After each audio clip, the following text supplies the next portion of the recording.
Kontrak hati sang CEO iblis. Ayu Lestari menatap pantulan dirinya di cermin toilet hotel dengan ekspresi datar. Cahaya lampu neon memantul aneh pada lensa kacamata berbingkai tebal yang dikenakannya. Rambutnya yang sengaja tidak ia cuci selama beberapa hari dan kini berminyak, diikat asal-asalan. Ia mengenakan hoodie abu-abu tua yang kerahnya sudah melar dan penuh bulu. Inilah senjata sekaligus perisainya untuk hari ini. Ibu tirinya, Dewi, pagi tadi nyaris menjerit di telepon. Kamu tahu ini acara sepenting apa? Ayu, ini kesempatan untuk mengubah hidupmu. Tolong, bersikaplah yang anggun dan berdandanlah yang cantik. Mengerti? Tetapi Ayu tidak punya niat sedikitpun untuk meraih kesempatan itu. Sebaliknya, ia bertekad untuk menghancurkannya secara total dan membuat pihak lawan merasa muak. Ini bukan kencan buta. Ini adalah sebuah transaksi. Tumpukan utang yang membengkak begitu cepat setelah pemakaman ayahnya telah memaksa ibu tirinya mengambil langkah putus asa, menjual Ayu sebagai sebuah komoditas untuk melunasi utang tersebut. Ayu muak dengan seluruh situasi ini, muak pada ibu tirinya yang memperlakukannya seperti barang, dan muak pada rekan transaksinya yang bahkan tidak ia kenal wajahnya. Ia menarik napas dalam-dalam, lalu mengembuskannya perlahan sebelum keluar dari toilet. The Library Lounge di Hotel Mulia, sebuah hotel bintang 5 termewah di Jakarta. Udara dipenuhi campuran aroma buku-buku tua yang berat dan whisky mahal yang baru dituang. Keheningan yang nyaris memekakkan telinga. Penampilannya terasa sangat janggal saat ia melangkah masuk ke dalam ruangan yang angkuh itu. Tatapan menghina yang terang-terangan dari para staf hotel mendarat di sepatu kets usangnya. Ayu berusaha mengabaikannya dan mencari meja yang telah dipesan. Sebuah meja dengan papan nama bertuliskan Baskara Aditama. Seorang pria sudah duduk di dekat jendela, memandangi pemandangan luar. Meskipun hanya punggungnya yang terlihat, kehadirannya begitu mendominasi, seolah menyedot semua udara di sekitarnya. Setelan jas yang ia kenakan membungkus bahu lebar dan punggungnya dengan presisi sempurna. Kilau samar dari kain berkualitas terbaik berkilauan di bawah cahaya lounge. Seolah merasakan kedatangan Ayu, pria itu perlahan menoleh.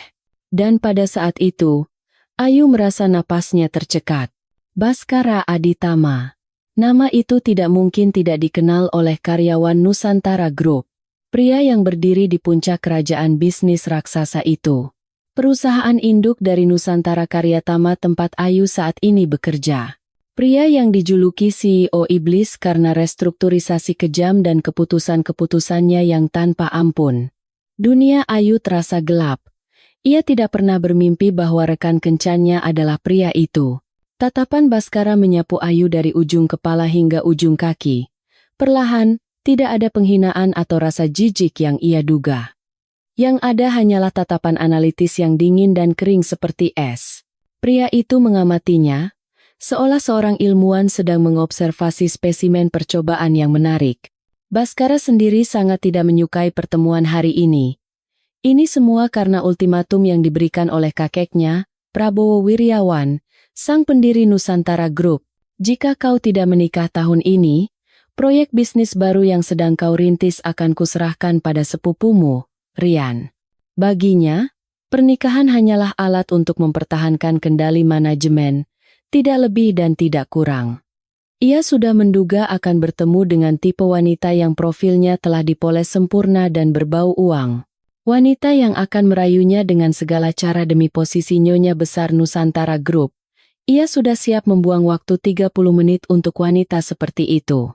Namun, yang muncul di hadapannya adalah makhluk yang bahkan tidak pernah ia bayangkan.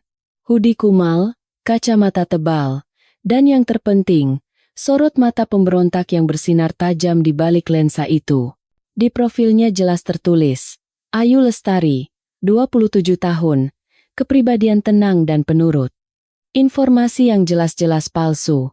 Wanita ini, jauh dari kata penurut, justru datang dengan niat menghancurkan pertemuan ini. Ayu membeku di bawah tatapannya.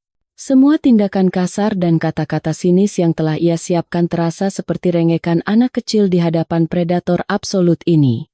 Rasanya seperti masuk ke dalam kandang singa untuk melempar kerikil, hanya untuk menyadari bahwa singa itu telah melihat menembus segalanya. Kemudian, senyum tipis tersungging di bibir Baskara. Bukan senyum hangat, melainkan seringai dingin yang justru membuat lawannya merinding. Ekspresinya seperti seorang pemburu yang telah menemukan mangsa sempurna, atau seorang pemain kartu yang tak terduga mendapatkan kartu terbaik. Ayu Lestari, suaranya yang rendah dan berat membelah udara lounge yang hening. Anda datang kemari dengan niat untuk mengacaukan segalanya. Apa saya salah? Tertohok. Ayu menggigit bibirnya. Ia tidak bisa mengiyakan maupun menyangkal. Yang bisa ia lakukan hanyalah mencengkeram erat tali tas kanvas usangnya dan menatap lurus ke mata pria itu. Keheningan itu menjadi jawaban yang paling pasti bagi Baskara. Ibu Dewi, ibu tiri Anda. Ia kembali membuka suara, tanpa sedikit pun emosi dalam nadanya. Saat ini memiliki total utang sebesar 4 miliar rupiah kepada beberapa pihak, termasuk modal Naga Biru. Kebetulan, modal Naga Biru adalah perusahaan yang sedang dipertimbangkan untuk diakuisisi oleh Nusantara Group. Darah Ayu terasa membeku. Pria itu tahu jumlah pastinya, bahkan nama rentenirnya. Ini bukan kencan buta. Ini adalah interogasi sepihak, sebuah pemberitahuan. Bahkan sebelum Ayu duduk, pria itu telah menelanjangi seluruh hidupnya. Senjata satu-satunya, penampilan kumalnya, menjadi tidak berguna di hadapan kekuatan informasinya. Anda datang kemari untuk dijual, dan saya datang kemari untuk membeli seorang istri demi menghindari omelan kakek saya. Lanjut Baskara. Kita berdua sama-sama muak dengan situasi ini. Tapi perbedaan antara Anda dan saya adalah, bahkan dalam sandiwara menjijikan ini, saya mencari peluang. Ia mencondongkan tubuhnya ke depan meja. Aroma parfum mahal yang maskulin menyelimuti Ayu bersama dengan auranya yang mengintimidasi. Matanya menembus manik mata Ayu yang panik. Saya sangat menyukai Anda. Sesaat, Ayu meragukan pendengarannya. Apa? Maksud Anda? Ia sama sekali tidak bisa memahami apa yang dikatakan pria ini. Ia sedang berpenampilan seperti sampah. Ia adalah putri seorang yang terlilit utang. Namun, pria yang berada di puncak hierarki bisnis Indonesia ini mengatakan menyukainya. Anda tidak mencoba merayu saya dengan mata serakah seperti wanita lain. Sebaliknya, Anda mencoba mendorong saya menjauh. Saya suka itu. Yang saya butuhkan bukanlah istri yang jatuh cinta, melainkan kamuflase yang sempurna untuk mengelabui musuh-musuh saya. Ia mengeluarkan sebuah kotak kartu nama tipis dari saku dalam jasnya dan menyodorkan selembar kartu hitam. Itu bukan kartu kredit. Itu adalah kartu bertekstur tebal yang hanya mencantumkan nomor pribadinya. Anda selera saya, kata Baskara, seolah mendeklarasikan sesuatu. Suaranya begitu penuh keyakinan, seolah sedang memberitahukan masa depan yang sudah diputuskan. Semua suara di lounge meredup, dan di telinga Ayu, hanya kata-kata berikutnya yang terdengar jelas. Menikahlah dengan saya. Dunia terasa berputar. Ayu Lestari menatap pria di hadapannya dengan nanar. Ini bukan lelucon, sang CEO iblis, Baskara Aditama.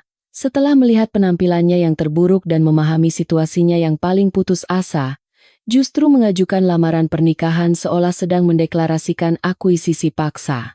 Ayu membeku, menatapnya. Kata yang baru saja ia dengar sepertinya tidak tersampaikan dengan baik ke otaknya. Pernikahan. Kata itu terasa sama asing dan tidak nyata seperti hoodie usang yang ia kenakan. Tanpa sadar, ia tertawa sinis. Suaranya terdengar seperti keputusasaan yang tertahan. Anda sudah tidak waras. Hanya itu kata yang berhasil keluar dari bibirnya. Anda tidak lihat penampilan saya? Saya datang dengan pakaian seperti ini, sebagai putri seorang yang bangkrut, dan Anda malah mengejek saya. Ia ingin segera berdiri dan mengakhiri sandiwara gila ini, tetapi kakinya seolah terpaku di lantai. Baskara sama sekali tidak terpengaruh oleh reaksinya. Ia mengangguk kecil, seolah sudah menduganya. Mengejek? Ayu Lestari. Saya bukan orang yang punya banyak waktu luang. Justru karena Anda putri seorang yang bangkrut dan datang dengan penampilan seperti ini, saya mengajukan penawaran ini. Seorang wanita yang tidak punya niat merayu saya, juga tidak punya niat menikah karena uang saya. Itulah syarat yang saya cari. Kata-katanya yang dingin menusuk harga diri Ayu seperti belati. Ia sadar pria ini sedang menghinanya habis-habisan. Tetapi yang lebih menakutkan dari penghinaan itu adalah kekuatan nyata yang pria itu genggam. Kalau saya menolak, apa yang akan Anda lakukan jika saya menolak? Mata Baskara menyipit. Ia mengetuk-ngetuk ringan ponselnya yang tergeletak di meja. Penolakan tidak ada dalam pilihan Anda. Jika saya melaporkan kegagalan pertemuan ini hari ini, tagihan utang Ibu Dewi akan segera dilimpahkan besok pagi ke tim penanganan khusus modal Naga Biru. Saya rasa tidak perlu saya jelaskan bagaimana cara mereka menagih utang, bukan? Wajah Ayu pucat pasi. Tim penanganan khusus. Ia tahu betul metode kejam para penagih utang itu. Meskipun tidak memiliki hubungan darah dan telah mencoba menjualnya seperti barang, ia tidak bisa membayangkan ibu tirinya mengalami nasib seburuk itu. Ia menggigit bibirnya. Ini pemerasan. Suaranya bergetar halus. Anda iblis. Karena itu semua orang memanggilku begitu. Jawab Baskara enteng. Saya iblis, dan Anda sekarang berada di ambang pintu neraka. Saya memberimu kesempatan untuk masuk ke istana saya, bukan ke dalam api neraka. Tentu saja, istana itu mungkin akan menjadi penjara lain bagimu. Tapi setidaknya keselamatanmu terjamin. Bukannya memanggil sekretaris, ia justru mengeluarkan tablet tipis dan printer portabel dari tas kerjanya. Dalam sekejap, meja itu berubah menjadi meja negosiasi.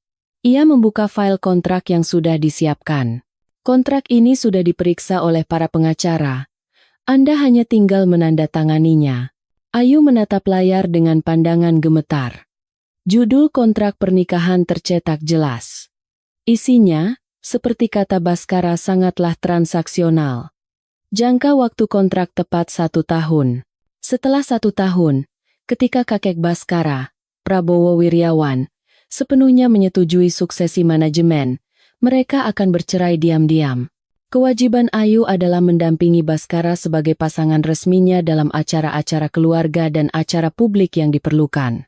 Sebagai imbalannya, Baskara akan segera melunasi utang Ibu Dewi sebesar 4 miliar rupiah, dan setelah kontrak berakhir 1 tahun kemudian, memberikan uang tunai tambahan sebesar 5 miliar rupiah kepada Ayu sebagai tunjangan perceraian. Dan klausa terpenting, klausul ke-7, ayat 3, Baskara Aditama dan Ayu Lestari, selama masa kontrak ini, akan saling menghormati privasi masing-masing dan tidak akan menuntut kontak atau hubungan emosional maupun fisik dalam bentuk apapun. Klausa ini dicetak tebal. Ini bukan pernikahan. Ini adalah kontrak kerja selama 1 tahun. Tidak berbeda dengan perdagangan manusia yang menjadikan tubuh dan waktunya sebagai jaminan. Tapi ia tidak punya pilihan. 4 miliar. Dan 5 miliar setahun kemudian. Dengan uang itu, ia bisa sepenuhnya terbebas dari kemiskinan dan jerat utang yang memuakan ini. Baskara tidak melewatkan sorot mata Ayu yang goyah. Ia melancarkan pukulan terakhir. Tanda tangani, Ayu Lestari. Agar ibu tiri Anda bisa tidur nyenyak malam ini. Dan agar Anda juga bisa sejenak melarikan diri dari kenyataan yang memuakan ini. Ayu memejamkan matanya. Otaknya yang jenius dengan cepat menyelesaikan kalkulasi. 1 tahun penghinaan, dibayar dengan kebebasan. Ia meraih pulpen itu. Saat 3 suku kata namanya tertulis di bagian bawah kontrak, ia merasa seolah telah menjual sebagian dari jiwanya. Baskara tersenyum puas dan menyimpan kontrak itu. Keesokan paginya, Ayu terbangun di tempat tidur keras di kamar kosnya yang pengap. Kejadian semalam terasa seperti mimpi buruk. Namun, notifikasi pesan di ponselnya yang memberitahukan bahwa utang telah lunas membuktikan bahwa semua itu adalah kenyataan yang pahit. Ibu tirinya menelepon pagi-pagi dengan suara lembut yang belum pernah ia dengar seumur hidupnya. Ayu secara mekanis membersihkan diri dan kembali mengenakan hoodie usang serta kacamata berbingkai tebal yang sama seperti kemarin. Ia harus pergi ke tempat kerjanya.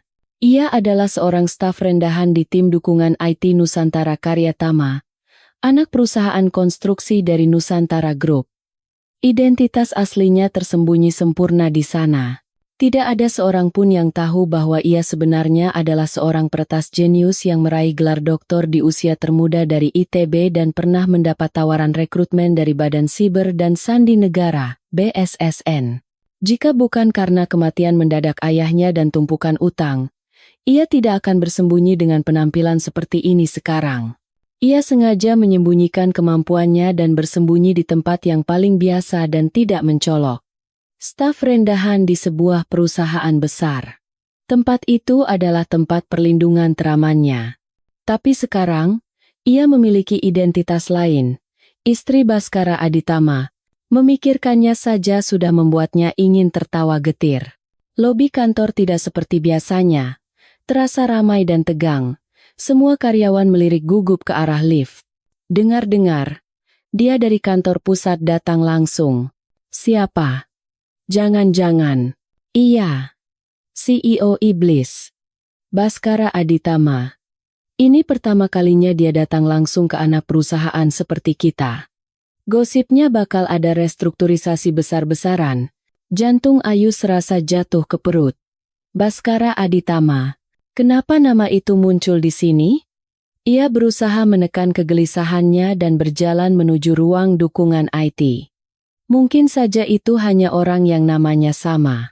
Tetapi harapan samarannya segera hancur berkeping-keping. Pukul 10 pagi, aura mengintimidasi menyelimuti seluruh lobi. Tim sekretaris dan keamanan berjas hitam berbaris di kedua sisi. Dan di tengah-tengah mereka, berdiri pria yang sama dengan yang ia temui di hotel kemarin, Baskara Aditama. Auranya hari ini jauh lebih dingin dan mendominasi. Ia adalah penguasa sejati Nusantara Group. Dan mulai hari ini, Ayu adalah karyawan di perusahaan miliknya sekaligus istri yang telah ia beli.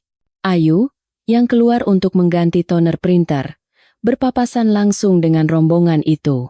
Ia cepat-cepat berbalik badan untuk bersembunyi di balik pilar. Tapi sudah terlambat. Tatapan Baskara, yang sedang berjalan dikelilingi oleh banyak direktur, tertuju tepat padanya. Tatapannya berhenti sejenak pada hoodie usang dan kacamata tebal Ayu. Di matanya, terlintas senyum tipis yang sangat samar, namun jelas mengejek, seolah berkata, rupanya properti milikku ada di tempat seperti ini. Ayu membeku di tempat. Kehidupan gandanya terbongkar dengan cara terburuk tepat di hari pertama dimulai. Tempat perlindungan satu-satunya, perusahaan ini, kini telah menjadi bagian dari penjara raksasa yang akan mengurungnya. Sejak hari itu, kehidupan ganda Ayu Lestari dimulai secara resmi. Kantor dukungan IT Nusantara Karyatama adalah tempat persembunyiannya yang sempurna. Ia tetap mengenakan hoodie usang dan kacamata tebal, dan rekan-rekannya menganggapnya tak kasat mata. Tugas utamanya adalah memperbaiki printer yang terus-menerus rusak atau menyelesaikan masalah perangkat lunak dasar para atasan. Ayu, internetnya mati lagi. Kerjamu bagaimana sih? Teriak Pak Choi dari tim penjualan. Seperti biasa. Ayu diam-diam bangkit dan berjalan ke mejanya. Hanya dalam 10 detik, ia menemukan kabel LAN yang sedikit terlepas dan memasangnya kembali. Namun, ia sengaja mengetik-ngetik keyboard dan berpura-pura memeriksa sistem selama 10 menit. Kejeniusannya disia-siakan dengan cara seperti ini. Tapi ia menyukai topeng kebiasaan dan ketidakmampuan ini. Tidak ada yang memperhatikannya. Tidak ada yang mencurigai kemampuan aslinya. Sejak kunjungan Baskara Aditama, suasana kantor memang tegang. Tapi dampaknya tidak sampai ke departemen paling bawah tempat Ayu berada. Setidaknya, di siang hari, tugas sebenarnya dimulai setelah matahari terbenam. Sore itu, menjelang jam pulang kerja, ponselnya bergetar. Pengirimnya adalah Sekretariat K, Sekretaris Baskara. Malam ini pukul 19.00 ada acara jamuan makan malam VVIP. Harap datang ke Maison de la di Senopati paling lambat pukul 17.00. Telepon itu langsung ditutup setelah menyampaikan pesan singkat. Ayu berakting di depan Pak Choi seolah-olah terkena diare akut dan berhasil pulang lebih awal. Ia segera naik kereta menuju Senopati. Maison de la adalah salon pribadi yang kabarnya hanya bisa diakses oleh kalangan 1% teratas, istri para konglomerat. Penampilannya yang mengenakan hoodie usang nyaris membuatnya diusir di pintu masuk. Tetapi ketika ia menyebut nama Baskara Aditama, sang manajer terkejut dan membawanya masuk. Seketika, tim ahli mengerumuninya. Rambutnya yang berminyak dipijat dengan minyak wangi, dan kosmetik mahal berlapis-lapis diaplikasikan di kulitnya yang kasar.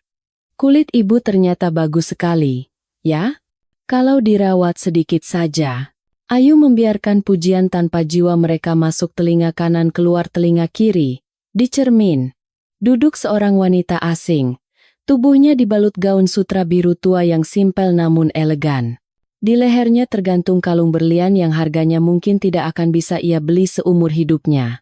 Terakhir, kacamata berbingkai tebal dilepas dan digantikan dengan lensa kontak. Penglihatannya yang kabur menjadi jelas. Dan pantulan di cermin bukan lagi Ayu Lestari. Ia adalah boneka bernama istri Baskara Aditama. Bapak sudah menunggu di luar. Ayu berjalan terhuyung-huyung keluar dengan sepatu hak tinggi 12 cm. Sebuah sedan Maybach hitam anti peluru telah menunggu. Baskara sudah duduk di kursi belakang, sedang memeriksa dokumen di tablet. Ia hanya melirik sekilas saat Ayu masuk, tanpa berkata apa-apa. Keheningan di dalam mobil terasa menyesakan. Ayu dengan canggung meletakkan tangannya di atas pangkuan. Acara malam ini adalah jamuan makan malam amal yang diselenggarakan oleh Yayasan Kesejahteraan Nusantara. Lapor Sekretaris Kim dari kursi depan. Bapak Prabowo, kakek dari Pak Baskara, juga akan hadir. Mohon bersikap sewajarnya. Sewajarnya, gumam Ayu tanpa sadar. Barulah Baskara mengalihkan pandangannya dari tablet dan menatap Ayu. Tatapannya berhenti sejenak pada kalung yang melingkar di leher Ayu. Gaun itu cocok untukmu. Kata-katanya lebih terdengar seperti evaluasi bahwa barang yang ia pilih sepadan dengan harganya, bukan pujian. Ballroom Hotel Grand Hyatt. Ratusan tokoh dari dunia bisnis dan politik berkumpul sambil menikmati sampanye. Saat Ayu masuk dengan menggandeng lengan Baskara, semua mata tertuju pada mereka. Pernikahan CEO Iblis Baskara Aditama dirahasiakan, sehingga acara malam ini pada dasarnya adalah pengumuman resmi. Bisik-bisik menyebar seperti gelombang. Wanita itu istri Pak Baskara? Baru pertama kali lihat. Dari keluarga mana dia? Ada gosip katanya dia cuma karyawan rendahan di Nusantara Karyatama. Tidak mungkin. Ayu merasakan keringat dingin mengalir di punggungnya. Baskara, tanpa peduli pada keributan itu, langsung berjalan menuju meja utama tempat kakeknya berada. Saat itulah, seorang wanita bergaun merah provokatif menghadang jalan mereka. Ia memiliki rambut bergelombang yang ditata sempurna dan mata tajam seperti kucing. Kecantikannya begitu mendominasi. Di papan namanya tertulis, Clara Santoso, Kepala Divisi Perencanaan Strategis, Nusantara Group. Baskara, kamu terlambat di acara sepenting ini. Suaranya semanis madu, tetapi matanya menatap tajam tangan Ayu yang menggandeng lengan Baskara dengan pandangan menghina. Ia berbicara hanya pada Baskara, seolah Ayu tidak ada. Clara Santoso. Di dalam Nusantara Group, ia adalah kandidat istri Baskara yang paling kuat dan sudah menjadi rahasia umum. Dengan kemampuan, kecantikan, dan latar belakang keluarganya, ia selalu menganggap posisi di samping Baskara adalah miliknya. Tentu saja amarahnya tak terkira ketika wanita antah berantah merebut posisi itu. Baskara menatapnya dengan ekspresi datar. Clara, sepertinya kau sibuk menyapa para tamu. Ia mencoba melewati Clara sambil membawa Ayu. Tapi Clara gigih. Ia melangkah ke samping, kembali menghadang mereka. Aku sudah dengar gosipnya. Tapi tidak menyangka akan secepat ini. Akhirnya ia mengalihkan pandangannya pada Ayu. Tatapan yang terang-terangan menilai dari atas ke bawah itu penuh dengan penghinaan dan permusuhan. Anda dari keluarga terhormat mana? Kenapa tidak diperkenalkan? Atau, memang tidak ada keluarga yang layak diperkenalkan? Pernyataan itu adalah ucapan kurang ajar yang tidak hanya merendahkan Ayu, tetapi juga menjatuhkan martabat Bhaskara. Semua perhatian di ballroom terpusat pada mereka. Wajah Ayu memanas. Ia tidak bisa berkata apa-apa. Ia hanya bisa mengeratkan genggamannya di lengan Bhaskara. Mata Bhaskara berkilat dingin. Ia merangkul bahu Ayu, menariknya lebih dekat. Tindakan itu lebih terasa seperti klaim kepemilikan daripada perlindungan. Kau tidak sopan pada istriku, Clara, katanya, menatap Clara dengan dingin. Perkenalkan, istriku, Ayu Lestari. Ia menekankan kata istriku. Itu adalah peringatan yang jelas untuk Clara. Dan jika kau penasaran dengan keluarganya, mulai sekarang, ingat saja sebagai keluarga Nyonya Besar Nusantara Group. Wajah Clara menegang sesaat. Namun, ia dengan cepat kembali memasang senyum profesionalnya. Oh, maafkan kelancanganku. Selamat ya, Bu. Ia mengucapkan kata Bu dengan nada mengejek, lalu berpura-pura menyodorkan gelas sampanye ke arah Ayu, sebelum sedikit menggetarkan tangannya. Sampanye merah tumpah ke gaun sutra biru tua Ayu. Aduh, maaf sekali. Tanganku licin, kata Clara dengan ekspresi kaget yang berlebihan sambil mengeluarkan sapu tangan, tetapi matanya tersenyum. Itu adalah provokasi dan deklarasi perang yang jelas. Ayu, merasakan kain gaunnya yang mendingin, menatap tajam ke arah Clara. Ia sadar. Pernikahan kontrak 1 tahun ini bukan sekadar sandiwara untuk mengelabui kakek Bhaskara. Ini adalah medan perang yang berdarah, dan ia telah dilemparkan ke tengah-tengahnya sebagai tameng. Dan Clara Santoso adalah musuh pertamanya. Jamuan makan malam yang riuh di Grand Hyatt terasa seperti kejadian di dunia lain. Ayu Lestari kembali menjadi manusia tak kasat mata dengan hoodie usang dan kacamata tebalnya, duduk di sudut kantor dukungan IT Nusantara Karyatama. Permusuhan terang-terangan dari Clara Santoso dan rasa kepemilikan yang dingin dari Bhaskara menjadi belenggu berat dalam kehidupan gandanya. Rekan-rekannya masih mengabaikannya, tetapi udara di seluruh kantor telah berubah secara halus. Berita pernikahan Bhaskara Aditama yang menyebar secara tidak resmi membuat semua orang penasaran dengan identitas sang Cinderella. Katanya sih dari keluarga biasa banget. Bukan. Ada yang bilang dia dari keluarga konglomerat yang tersembunyi. Ayu, yang menjadi pusat dari semua percakapan itu, tetap dia mengetik di keyboardnya, menyembunyikan fakta bahwa dialah orangnya. Ia justru mulai menikmati situasi ini. Siang hari, ia bisa mendengar semua informasi dari tingkat paling bawah perusahaan, dan malam hari, ia berakting sebagai istri pria yang berada di puncak informasi itu. Dalam keseimbangan yang aneh ini, ia membangun perisai pertahanannya sendiri, hingga suatu sore, sebuah insiden terjadi yang menciptakan retakan kecil di perisainya. Lampu peringatan di sistem pemantauan tim IT berkedip. Lonjakan lalu lintas tidak dikenal. Namun, angkanya hanya setingkat infeksi virus biasa. Kepala tim berteriak dari seberang monitor. Ayu, pasti tim penjualan divisi 2 buka situs aneh lagi. Sana, bersihkan virusnya. Ayu mengangguk dan bangkit dari kursinya. Tapi intuisinya berbisik tajam. Itu bukan lalu lintas virus biasa. Polanya terlalu teratur. Malware biasa akan mencoba menyebar secara acak, tetapi yang ini bergerak seperti pasukan khusus yang menuju target tertentu pada waktu yang ditentukan. Sambil berpura-pura memeriksa komputer tim penjualan divisi 2, ia diam-diam menyalin file log asli ke USB-nya. Gerakan tangannya begitu alami sehingga tidak ada satupun dari rekan-rekannya yang sedang mengobrol di sebelahnya menyadari bahwa ia sedang melakukan sesuatu yang lebih dari sekadar format ulang biasa. Malam itu, Ayu tinggal sendirian di kantor yang sudah sepi. Hanya lampu darurat yang menyala di kantor yang gelap. Suara rendah dari kipas di ruang server menjadi satu-satunya kebisingan. Ia kembali ke mejanya dan membuka file log yang ia salin tadi siang. Di balik kacamata tebalnya, tatapannya yang biasanya sayu telah lenyap, digantikan oleh kilatan analisis tajam seorang peretas jenius. Jari-jarinya menari di atas keyboard. Jutaan baris data melintas di depan matanya. Dugaannya benar. Ini bukan serangan dari luar. Ini adalah backdoor yang sengaja ditanam oleh orang dalam. Seseorang dengan hak akses setingkat administrator sistem. Lalu lintas itu terjadi setiap malam.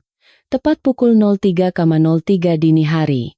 Paket data terenkripsi berukuran sangat kecil dikirim ke server cloud tak dikenal yang berlokasi di Swiss. Pukul 03.03. Tepat bersamaan dengan waktu backup dan pemeliharaan sistem, gumam Ayu, pelakunya mengincar momen paling rentan dalam sistem IT. Pertanyaannya adalah, apa yang bocor? Jantung Ayu berdebar kencang. Ini adalah masalah yang jauh melampaui lingkup pekerjaannya. Jika ketahuan, ia bisa dituduh sebagai mata-mata industri. Tetapi rasa penasaran profesionalnya dan mungkin rasa keadilan yang tidak ia sadari sudah terlanjur aktif. Ia mengeluarkan laptop pribadinya dan menyambungkannya ke jaringan internal perusahaan. Tentu saja, bukan dengan cara biasa. Ia menggunakan ghost route yang telah ia tanam secara diam-diam saat pertama kali masuk kerja untuk berjaga-jaga. Keberadaannya di jaringan terhapus sempurna. Ia memasang jebakan digital untuk mencegat paket data. Dan ia menunggu. Saat jam menunjukkan pukul 03.03, sinyal kecil tertangkap di monitornya. Berhasil. Ia segera memblokir transmisi dan menduplikasi paket tersebut. Sekarang, yang tersisa adalah membuka file yang dienkripsi berlapis-lapis ini. Otaknya mulai bekerja seperti superkomputer. Metode enkripsinya mendekati tingkat militer. Tapi pelakunya telah meremehkan kemampuan Ayu Lestari. Ia adalah orang yang pernah memecahkan algoritma yang bahkan sulit dipecahkan oleh tim di BSSN. 2 jam berlalu. Akhirnya, dengan suara klik tanda kunci terbuka, file itu terbuka. Mata Ayu membelalak. Yang muncul di layar bukan sekadar data keuangan biasa. Itu adalah proposal penawaran tender rahasia untuk proyek kereta cepat Ibu Kota Nusantara, IKN, cetak biru teknologi inti, dan skema aliran dana rahasia Nusantara Group. Ia menahan napas. Proyek kereta cepat IKN. Ini adalah proyek terbesar yang dipertaruhkan Baskara untuk masa depan grup. Gosipnya, alasan ia datang langsung ke Nusantara Karyatama adalah untuk meninjau langsung proyek ini. Dan satu-satunya pesaing sengit Nusantara dalam proyek ini adalah Garuda Corp. Namun, di aliran dana yang bocor, penerima akhirnya adalah perusahaan cangkang bernama TH Investments. Ayu dengan cepat melacak dalang di balik perusahaan cangkang ini. Jari-jarinya kembali bergerak secepat kilat. Setelah menembus beberapa lapisan kamuflase, sebuah nama yang mengejutkan muncul. Haryono, Wakil Direktur Utama Garuda Corp. Ini bukan kebocoran data biasa. Ini adalah pengkhianatan besar yang terjadi di jantung Nusantara Group. Seseorang secara sistematis berusaha menjatuhkan Baskara dengan menyerahkan proyek terpentingnya ke tangan pesaing. Ayu bersandar di kursinya. Pikirannya kacau. Haruskah ia memberitahu Baskara? Tapi bagaimana? Pak Direktur, sebenarnya saya, staf rendahan Anda, diam-diam meretas server perusahaan Bapak di malam hari dan menemukan rahasia ini. Begitu? Apakah Baskara akan mempercayainya? Tidak. Ia pasti akan mencurigai Ayu terlebih dahulu. Seorang istri kontrak yang identitasnya tidak jelas. Saat ia menjelaskan bagaimana ia mendapatkan informasi ini, kehidupan gandanya yang damai akan berakhir. Begitu Baskara tahu kemampuannya, ia tidak akan membiarkannya begitu saja. Memanfaatkannya, atau menyingkirkannya. Tapi ia juga tidak bisa tinggal diam. Ini bisa menjadi masalah hidup mati Nusantara Group. Dan meskipun terikat oleh kontrak, ia adalah istri Baskara. Konspirasi ini mengincar suaminya secara langsung. Ayu menatap bukti-bukti di layar. Wajah Clara Santoso terlintas di benaknya. Ia adalah kepala divisi perencanaan strategis. Posisi yang bisa mengakses semua data ini. Dan ia membenci Baskara. Mungkinkah? Tidak. Masih terlalu dini untuk menyimpulkan. Menanam backdoor ini tidak mungkin tanpa bantuan orang dalam di tim IT. Ini bukan perbuatan satu atau dua orang. Ini hanyalah puncak dari gunung es konspirasi besar. Ayu memutuskan, sebelum memberitahu Bhaskara, ia akan menggali lebih dalam dengan kekuatannya sendiri. Topengnya sebagai staf IT yang tidak kompeten adalah senjata paling sempurna untuk mengungkap konspirasi raksasa ini. Tidak ada yang akan mencurigainya. Ia menghapus semua jejak digitalnya dengan sempurna dan mengembalikan paket data yang telah dicegat ke server seolah tidak terjadi apa-apa. Sambil menatap jendela di mana fajar mulai menyingsing, Ayu membenarkan letak kacamatanya. Semalam, ia telah berubah dari sekadar pengantin kontrak menjadi seorang penyelidik rahasia di tengah perang korporat raksasa. Tanpa ia sadari, kehidupan sehari-hari Ayu Lestari berubah menjadi seperti berjalan di atas tali. Siang hari, di balik topengnya yang sempurna, dan malam hari, dalam kegelapan ruang server yang sepi, ia mengurai benang kusut konspirasi besar itu satu persatu. Kebocoran data proyek kereta cepat IKN hanyalah puncak dari gunung es. Ia merasakan ada jalur pipa lain yang lebih dalam untuk menggelapkan dana Nusantara. Ia mulai menganalisis pola penggunaan komputer rekan-rekan dukungan IT-nya. Tentu saja, tanpa ada yang menyadarinya. Mas Budi, lembur ya semalam? Kelihatan capek, katanya sambil berpura-pura membuatkan kopi, sambil mengintip catatan login di balik bahunya. Otaknya membangun database besar yang menggabungkan kebiasaan sepele rekan-rekannya, jam lembur, dan hak akses sistem. Kecurigaan mengarah pada kepala tim dukungan IT, Budi Setiawan. Ia tidak berakting tidak kompeten seperti Ayu, tetapi ia memiliki tingkat keamanan yang terlalu tinggi untuk kemampuannya yang sebenarnya. Dan setiap Jumat malam, ia pulang lebih awal dengan alasan acara keluarga. Tetapi mobilnya selalu ditemukan di parkiran basement sebuah hotel sepi di dekat kantor. Ayu membutuhkan bukti yang lebih kuat. Riwayat transaksi kartu kredit perusahaan yang digunakan Budi. Jika ia bisa mendapatkannya, ia bisa melacak pergerakannya dengan sempurna. Ia berencana menyusup ke kantor pada akhir pekan saat tidak ada orang. Server tim keuangan jauh lebih aman. Tetapi Ghost Root miliknya dirancang untuk bisa melewati firewall server tim keuangan juga. Sementara itu, di lantai 34 kantor pusat Nusantara Group, di ruang kerja Direktur Utama, Bhaskara duduk membelakangi jendela kaca raksasa. Di depannya ada tablet yang menampilkan rekaman CCTV dari basement parkir Nusantara Karyatama secara real-time. Tepatnya, menyorot seorang wanita yang mengenakan hoodie abu-abu usang. Ia telah memerintahkan sekretaris Kim untuk melaporkan kegiatan Ayu di kantor. Awalnya, tujuannya murni untuk kontrol. Untuk mencegah istri yang telah ia beli itu menimbulkan masalah yang tidak perlu di perusahaan atau menyalahgunakan posisinya. Namun, laporannya di luar dugaan. Tidak ada hal yang aneh mengenai Ibu Ayu. Pak, lapor Kim dengan ekspresi bingung. Beliau hanya membuatkan kopi untuk karyawan lain, memperbaiki printer, dan sesekali dimarahi atasan. Hanya itu, beliau seperti tidak terlihat. Bhaskara tidak percaya laporan itu. Sorot mata pemberontak yang ia lihat di pertemuan pertama. Sosok yang membeku karena provokasi Clara Santoso di Grand Hyatt, tetapi tidak pernah menyerah. Wanita seperti itu hanya menjadi staf rendahan yang membuat kopi, ia harus melihatnya sendiri. Jadi, ia mengatur agar dirinya memiliki akses pribadi ke semua CCTV di Nusantara Karyatama. Ia mengamatinya selama beberapa hari. Laporan Kim benar. Ayu benar-benar bekerja seperti hantu. Tapi mata tajam Bhaskara menangkap sesuatu yang lain. Cara Ayu melirik catatan akses di pintu ruang server sambil berpura-pura memperbaiki printer. Gerakan tangan yang sangat halus seperti menyalin sesuatu ke USB saat memperbaiki komputer Pak Choi. Dia sedang berakting. Sama seperti dirinya. Tapi untuk apa?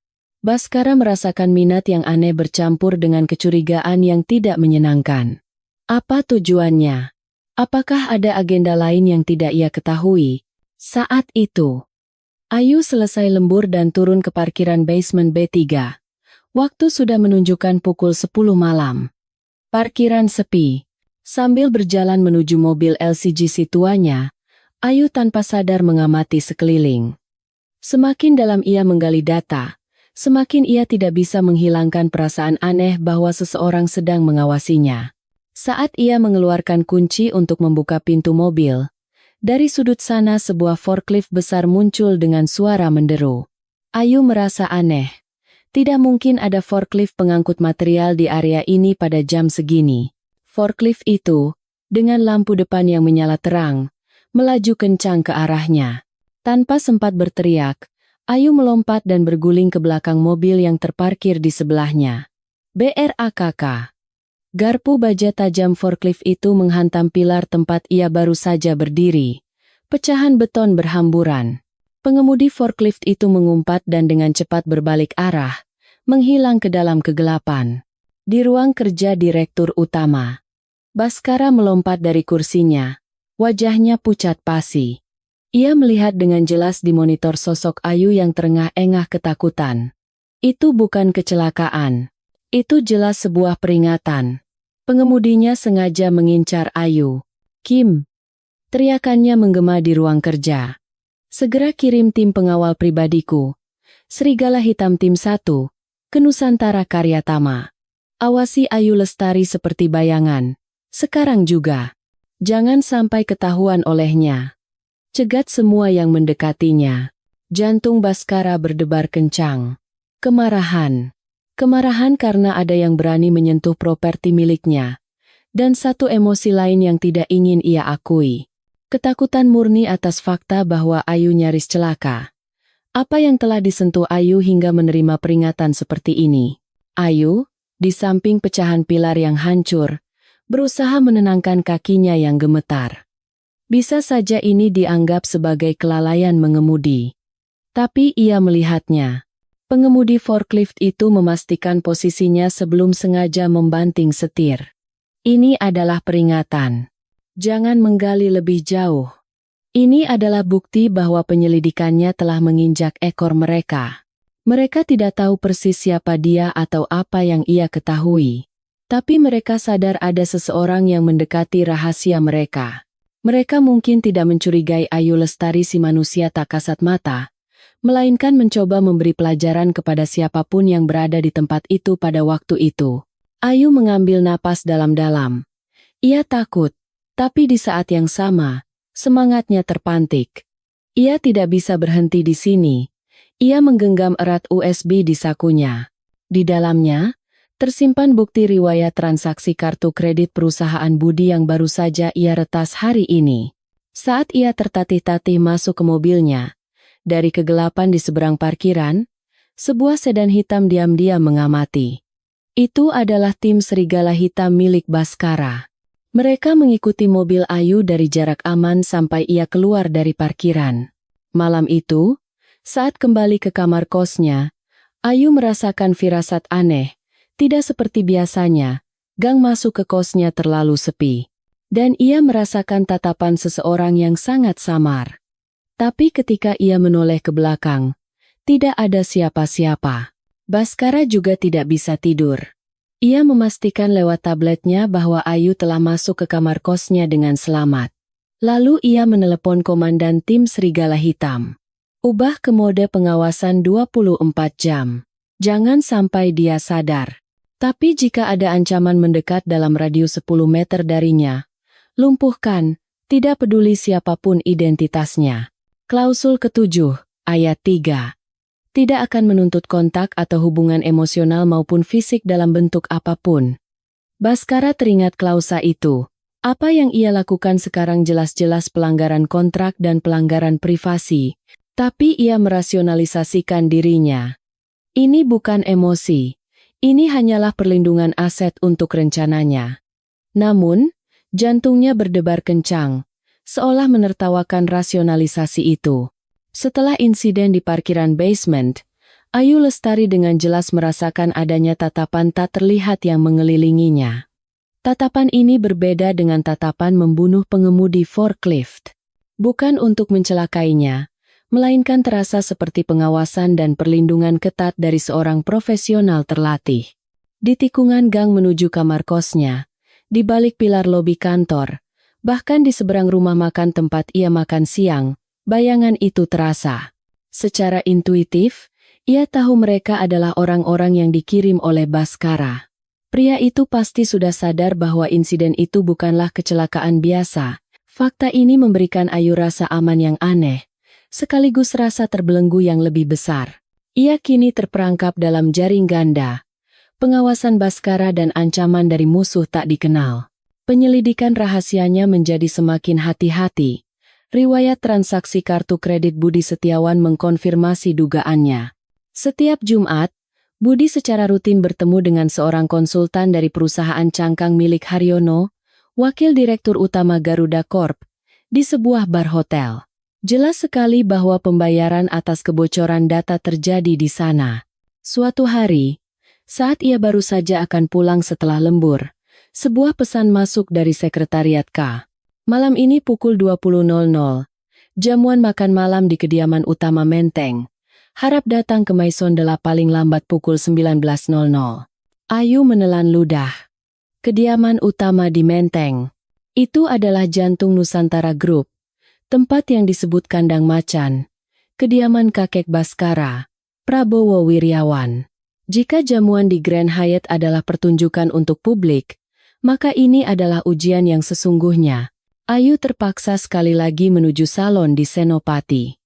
Kali ini, pakaian yang disiapkan untuknya bukanlah gaun glamor seperti sebelumnya, melainkan setelan tweed 2 potong berwarna gading yang anggun. Rambutnya disanggul rapi, dan riasannya nyaris tak terlihat, sangat natural. Penampilan standar menantu keluarga konglomerat, Bhaskara sudah menunggu di dalam mobil di luar salon. Ia terlihat lebih tegang dan tajam dari biasanya. Begitu Ayu masuk ke mobil, ia melemparkan sebuah map tebal ke pangkuan Ayu. Baka, judul map itu adalah ringkasan karakter dan minat utama Prabowo Wiryawan. Di dalamnya, tertulis dengan padat filosofi manajemen sang kakek, daftar karya seni yang ia koleksi, bahkan hingga jenis teh favoritnya. Kakek adalah orang yang sangat tajam, kata Bhaskara dengan suara berat. Akting yang canggung tidak akan berhasil di hadapannya. Jangan mencoba sok pintar, cukup diam, patuh, dan mengangguk saja. Mengerti, peringatannya sedikit menyinggung harga diri Ayu. Ia membaca isi map itu dengan cepat. Otaknya yang luar biasa merekam semua informasi itu seperti sebuah foto. Akting patuh adalah keahlian saya. Seperti menjadi staf IT yang tidak kompeten, balasnya dengan nada menyindir. Bhaskara menatapnya tajam, tetapi tidak berkata apa-apa lagi. Kediaman utama di Menteng bukanlah sebuah mansion gaya barat, melainkan sebuah rumah joglo raksasa yang tampak berusia ratusan tahun. Di balik tembok tinggi yang bisa disebut benteng, terlihat atap genting yang berwibawa dan taman pinus yang terawat baik. Tempat itu memancarkan aura bobot yang luar biasa. Bukan kemewahan yang dibeli dengan uang, melainkan yang terbentuk oleh waktu dan kekuasaan. Prabowo Wiryawan menunggu mereka sendirian di pendopo, seorang pria tua kurus dengan rambut putih. Namun, saat ia mengangkat matanya untuk menatap mereka, Ayu merasa seolah-olah pisau tajam menembus batinnya. Itu bukan mata seorang pensiunan. Itu adalah tatapan seorang raja yang masih memerintah kerajaannya.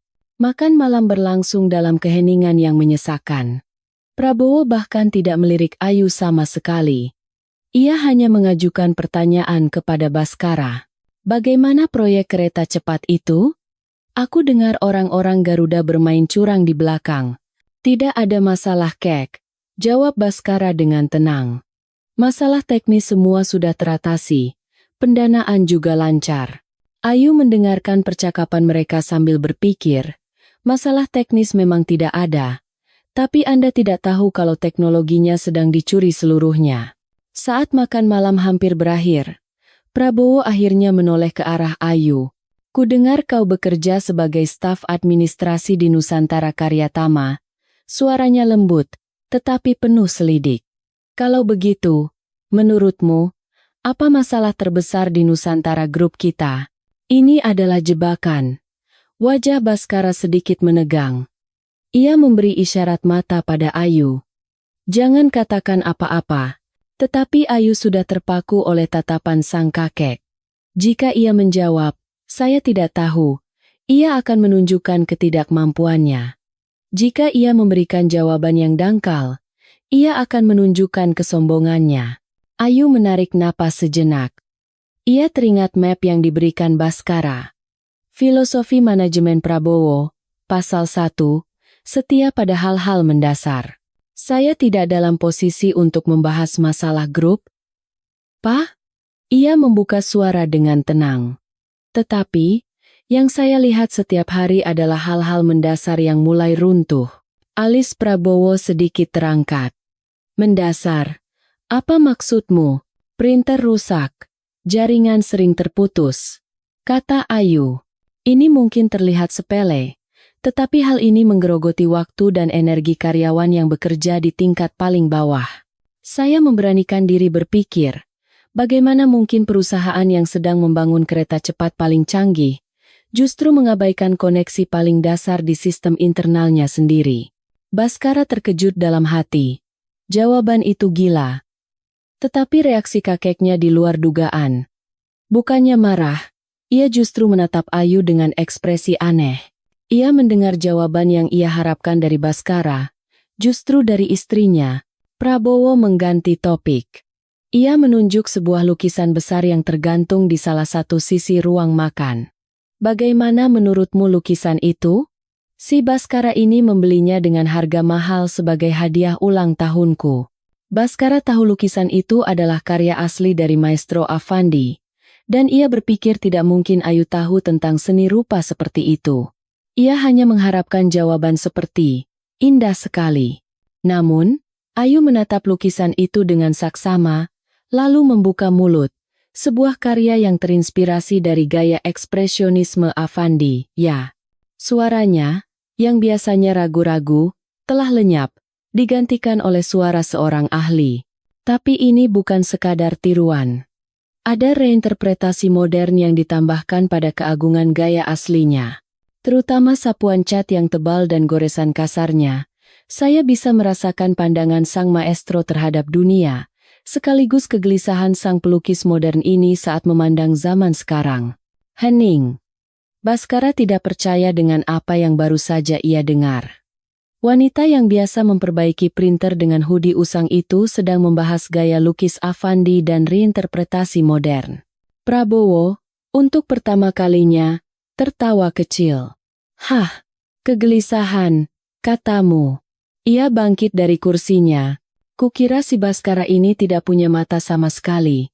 Ternyata dia tidak membawa pulang boneka tak berguna. Ia tidak lagi menatap Ayu dan langsung masuk ke kamarnya. Itu adalah pujian tertinggi yang bisa ia berikan. Saat keluar dari kediaman megah itu dan kembali masuk ke Maybach, udara di dalam mobil benar-benar berbeda. Keheningan yang menyesakan, tapi bukan karena canggung, melainkan keheningan sebelum badai yang tak diketahui asalnya. Baskara menaikkan partisi kaca ke kursi pengemudi, barulah ia menatap Ayu. Mata iblisnya berkobar dengan api yang entah kemarahan atau rasa penasaran. Siapa kau sebenarnya?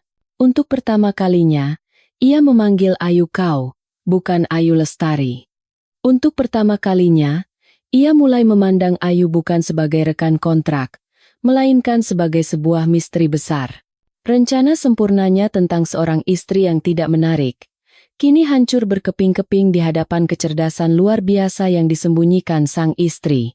Begitu partisi kedap suara Maybach terangkat, mobil itu diliputi keheningan total. Pertanyaan Baskara melayang berat di dalam keheningan itu. Siapa kau sebenarnya? Pertanyaan itu bukan sekadar rasa penasaran. Itu adalah kewaspadaan tajam terhadap variabel yang berada di luar kendalinya. Naluri seorang CEO iblis yang ingin membedah segalanya. Ayu Lestari merasakan ujung jarinya mendingin. Ia tahu saat ini akan tiba. Tetapi tidak secepat ini. Ia dihadapkan pada dua pilihan. Pertama, terus berpura-pura patuh seperti peringatan Baskara dan mengalihkan pembicaraan. Tapi itu sudah tidak mungkin. Kecerdasannya telah menembus topengnya. Pilihan kedua adalah pertaruhan. membuka sebagian kartunya dan menarik Bhaskara ke dalam konspirasi besar ini. Setelah insiden forklift, ia sadar tidak bisa menang sendirian. Musuhnya berakar lebih dalam dan lebih gelap dari yang ia bayangkan. Ia membutuhkan perisai dan sumber daya Bhaskara. Identitas dari nyawa yang Anda selamatkan tadi malam, balas Ayu dengan tenang namun tepat sasaran. Mata Bhaskara menyipit. Kau tahu tentang orang-orangku? Tentu saja saya tahu, kata Ayu sambil membenarkan letak kacamatanya.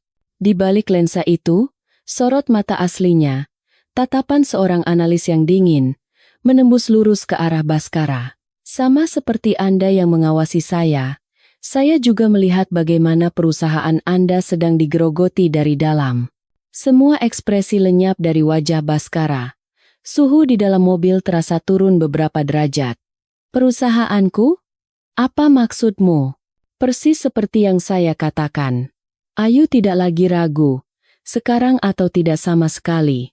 Ayu Lestari, si manusia tak kasat mata. Staf rendahan di Nusantara Karyatama. Saya tidak hanya melihat masalah koneksi mendasar yang dikhawatirkan kakek Anda, tapi saya juga melihat rahasia terpenting Anda mengalir ke tangan musuh melalui koneksi itu. Bhaskara terdiam sejenak. Ia sepertinya sedang mencerna bom apa yang baru saja dilemparkan oleh wanita yang menjadi istrinya ini. Bukti, geramnya pelan. Jika kau hanya mengarang cerita di depanku, kontrak ini berakhir malam ini. Dan konsekuensinya tidak akan bisa kau tanggung. Ayu mengeluarkan sebuah USB kecil dari dalam tas kanvas usangnya. Tentu bukan di kamar kos saya. Pergi ke tempat Anda yang paling aman di kota ini, tempat yang tidak bisa disadap siapapun. Dan saya butuh peralatan keamanan tingkat tinggi untuk memindai USB ini. Bukannya menghubungi sekretaris Kim, Bhaskara mengetuk partisi pengemudi dan mengubah tujuan. Mobil itu meninggalkan Menteng dan meluncur mulus menuju The Langham Residence di SCBD, penthouse pribadi Bhaskara, bentengnya yang tak tertembus. Interior penthouse itu mencerminkan Bhaskara sendiri. Marmer dingin, logam tajam, dan pemandangan malam kota Jakarta dari balik jendela kaca raksasa. Ayu, bukannya terintimidasi oleh kemewahan itu, langsung menuju ruang kerja. Tempat itu terlihat lebih aman daripada ruang keamanan perusahaan manapun. Bhaskara mengambil USB Ayu dan menghubungkannya ke sistem sandbox yang terisolasi. Setelah melalui beberapa tahap pemindaian virus, barulah ia membukanya di monitor yang terpisah dari jaringan internal. Kau berani-beraninya meretas server perusahaanku. Bukan meretas, potong Ayu tegas. Saya menemukan pintu belakang yang dibiarkan terbuka. Kepala tim IT Anda, Budi Setiawan. Dialah yang membukanya. Ayu berdiri di depan monitor. Ia bukan lagi menantu anggun yang berakting di depan Prabowo. Bukan pula staf canggung di kantor. Ia mulai mempresentasikan data seperti seorang komandan. Setiap pukul 03.03 dini hari, saat jeda pemeliharaan sistem, sebuah paket data dikirim ke server di Swiss. Tingkat enkripsinya setara militer. Ini sampel yang saya cegat semalam. Ia membuka file itu, dan cetak biru proyek kereta cepat IKN muncul di layar. Napas Bhaskara tercekat. Itu adalah rahasia tingkat tinggi yang bahkan belum dilaporkan ke Dewan Direksi, yang ia tangani secara pribadi. Dan ini yang sesungguhnya. Ayu membuka file lain. Riwayat transaksi kartu kredit perusahaan Budi Setiawan dan informasi pribadi konsultan TH Investments yang ia temui setiap Jumat. TH Investments adalah perusahaan cangkang milik Haryono, wakil direktur utama Garuda Corp. Tangan Bhaskara yang terkepal menghantam meja. Haryono. Ia marah. Tetapi di saat yang sama, ia menatap Ayu dengan pandangan takjub. Semua ini ditemukan oleh seorang staf rendahan forklift itu. Jadi karena ini, mereka menginjak ekor saya, kata Ayu. Mereka tidak tahu persis siapa saya, tapi mereka tahu ada seseorang yang mengakses jalur pipa mereka. Jadi mereka mengirim peringatan. Anda memang menyelamatkan saya di parkiran itu, tapi mereka juga tahu saya tidak berhenti. Sikap Pak Budi terhadap saya hari ini sedikit berubah. Bhaskara mondar-mandir di ruang kerja. Amarahnya mereda, dan otak dingin seorang ahli strategi mulai bekerja kembali. Ia menatap Ayu. Saat kau bicara tentang hal mendasar di depan kakek, kau tidak sedang bicara soal printer. Kau sedang memperingatkan bahwa seluruh infrastruktur IT telah ditembus. Benar. Baskara menekan interkom di mejanya. Kim, mulai sekarang, tingkatkan semua level keamanan di ruang kerjaku dan ruang kerja ini ke level alfa. Tidak ada seorang pun yang bisa masuk tanpa persetujuanku.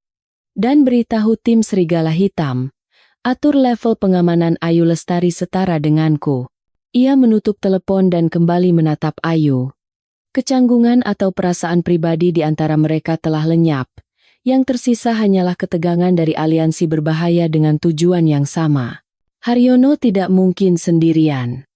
Garuda Corp tidak punya kapabilitas teknologi kita untuk proyek kereta cepat. Pasti ada kaki tangan di dalam. Orang yang lebih tinggi. Rian Wijoyo, Baskara menyebut nama musuh bebuyutannya, batu sandungan terbesar di dalam Nusantara Group. Ia sudah lama mencurigai sepupunya itu, yang bersaing dengannya untuk mendapatkan kendali manajemen. Rian bekerja sama dengan Garuda Corp untuk menyerahkan proyekku. Ini cara mereka untuk menjatuhkanku dan mengambil alih grup. Bagaimana dengan Clara Santoso? Sela Ayu tajam. Dia kepala divisi perencanaan strategis. Dia punya akses ke semua aliran dana dan teknologi proyek ini. Dan dia membenci Anda. Baskara ragu sejenak. Clara adalah rekan lamanya dan calon menantu pilihan ayahnya. Aku tidak mau berpikir Clara terlibat sejauh itu. Buang perasaan Anda, Baskara, kata Ayu sambil menatap lurus ke matanya. Sekarang bukan waktunya untuk sentimental. Clara adalah orangnya Rian, dan timnya baru-baru ini mengajukan laporan yang menyarankan kerjasama efisien dengan Garuda Corp. Saya sudah memeriksanya. Baskara memejamkan matanya. Variabel bernama Ayu Lestari ini telah melampaui semua perkiraannya. Wanita ini menjelajahi internal perusahaannya seolah itu adalah rumahnya sendiri. Baik. Mulai sekarang, kau bukan lagi hantu. Kau adalah mata dan telingaku. Ia mengeluarkan sebuah laptop terenkripsi yang terhubung langsung ke satelit dari brankas rahasia di ruang kerjanya.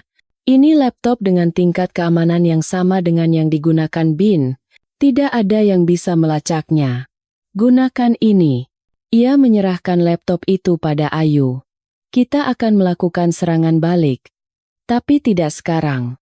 Kita akan menunggu saat musuh paling lengah dan yakin akan kemenangan mereka. Rapat umum pemegang saham. Ayu langsung memahami rencananya. Senyum iblis tersungging di bibir Baskara. Benar. Tepat di hari Rian Wijoyo mengajukan mosi tidak percaya padaku dengan dalih kegagalan proyek kereta cepat. Ia melangkah mendekati Ayu. Jarak mereka jauh lebih dekat daripada yang diizinkan dalam kontrak. Ayu Lestari, mulai sekarang, kau bukan sekadar berakting sebagai istriku. Kau akan menjadi pedangku yang paling tajam. Jadi, jangan sampai tertangkap. Keselamatanmu bukan lagi milikmu pribadi. Nasib Nusantara Group dipertaruhkan. Kata-katanya bukan dorongan semangat, melainkan belenggu lain, sebuah tanggung jawab yang berat. Ayu menerima laptop itu. Dua manusia yang sedingin es itu, di hadapan musuh bersama, akhirnya mulai menyala menjadi satu kobaran api yang panas. Aliansi berbahaya yang terjalin di penthouse Baskara menjadi mata dari badai raksasa. Siang hari, Ayu Lestari tetap menjadi staf IT yang tidak kompeten. Malam hari, melalui laptop rahasia dari Baskara, ia menjadi pedang yang menusuk ke jantung pertahanan musuh. Ia melacak semua jejak digital Budi Setiawan, hingga Rian Wijoyo dan Clara Santoso.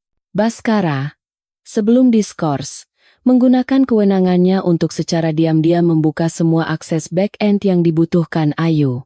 Namun musuh mereka selangkah lebih cepat. Rian Wijoyo dan Clara Santoso, bukannya takut rencana mereka terbongkar, justru semakin yakin akan kemenangan mereka dan menyiapkan serangan pamungkas. Mereka menyusun siasat untuk menghancurkan opini publik dan dewan direksi secara bersamaan, agar Baskara tidak punya kesempatan untuk melawan. Senin pagi, 2 minggu sebelum RUPS. Halaman depan semua surat kabar ekonomi di Indonesia dihiasi oleh judul yang sama, eksklusif. Skandal. Dirut Nusantara Group, Baskara Aditama, terlibat kebocoran rahasia proyek Ignian, dugaan dana gelap ratusan miliar. Artikel itu detailnya luar biasa mengejutkan. Isinya menyebutkan bahwa Baskara secara rahasia bertemu dengan Haryono dari Garuda Corp dan sebagai imbalannya menerima dana besar melalui rekening penampung. Mereka membalikan kejahatan yang mereka lakukan melalui Ayu dan Budi, tepat ke arah Baskara. Bahkan, bukti rekayasa yang menunjukkan paket data ke server Swiss berasal dari IP kantor pribadi Baskara pun dilampirkan. Nusantara Group gempar. Harga saham anjlok begitu pasar dibuka. Kantor dukungan IT lumpuh. Semua orang syok dan hanya merefresh berita.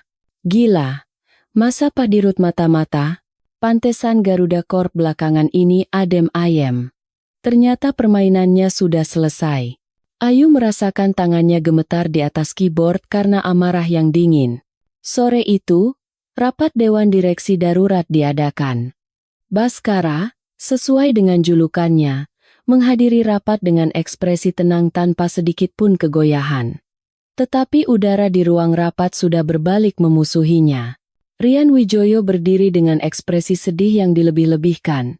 Dengan berat hati saya harus mengatakan ini, katanya sambil menatap para direksi. Saya berusaha mempercayai Direktur Baskara sampai akhir. Tetapi, lihatlah bukti-bukti ini. Clara Santoso menampilkan materi yang telah ia siapkan di layar. Email yang telah ia rekayasa, rekaman kesaksian palsu Budi Setiawan, dan bukti transfer palsu seolah-olah dari Garuda Corp. Semua bukti dengan sempurna menunjuk ke arah Baskara. Itu adalah jebakan mematikan yang telah dirancang dengan cermat oleh Clara menggunakan kewenangannya sebagai Kepala Divisi Perencanaan Strategis. Baskara melihat menembus semua rekayasa itu. Tetapi ia tidak bisa mengungkap keberadaan Ayu sekarang atau menyebutkan bukti krusial yang belum ia miliki.